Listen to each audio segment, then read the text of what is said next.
People are still hopeful na sana'y hindi totoo ito, sana'y maayos pa rin, sana'y Sa teenager life ko po, doon ako mas naging nakakabasa. Yung tungkol sa appearance ko.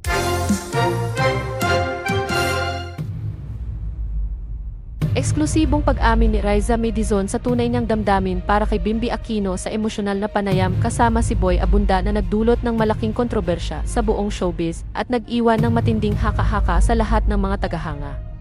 Magandang araw sa lahat ng ating mga taga-subaybay at welcome sa ating pinakabagong ulat kung saan ay ating pag-uusapan ang isang napakalaking kontrobersya na kasalukuyang nagpapakilig at nagpapaiyak sa buong mundo ng showbiz. Isang hindi inaasahang eksena ang nasaksihan ng madla ng sumalang ang dating child star na si Riza Medizon sa isang eksklusibong panayam kasama ang tinaguriang King of Talk na si Boy Abunda.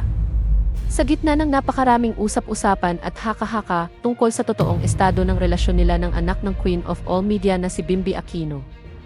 Sa wakas ay nabasag na ang katahimikan ng dalaga habang humaharap sa mga matitinding tanong tungkol sa tinaguriang maybe tambalan.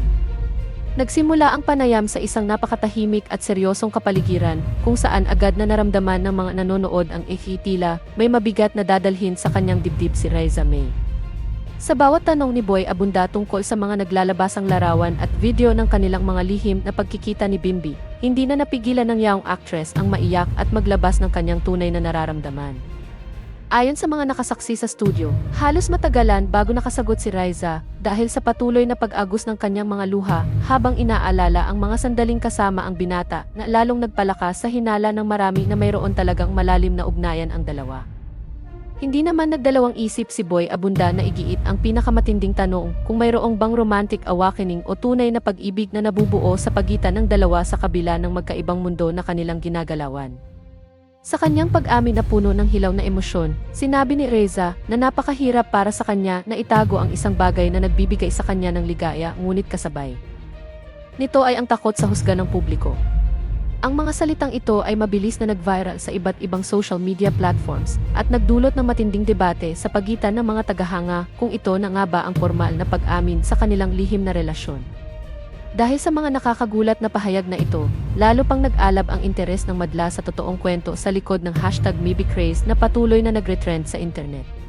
Marami ang nagsasabi na ang panayam na ito ang magiging pinakamalaking turning point sa buhay at karera ni Riza Medizon, habang ang iba naman ay nag-aabang kung ano ang magiging pahayag ng pamilya ni Bimby Aquino ukol sa kontrobersyal na usapin na ito. Ano man ang totoong kaganapan, malinaw na ang emosyonal na paghaharap na ito ay mag-iiwan ng malalim na marka sa mundo ng pambansang tsismis at patuloy na babagabag sa isip ng bawat Pilipino.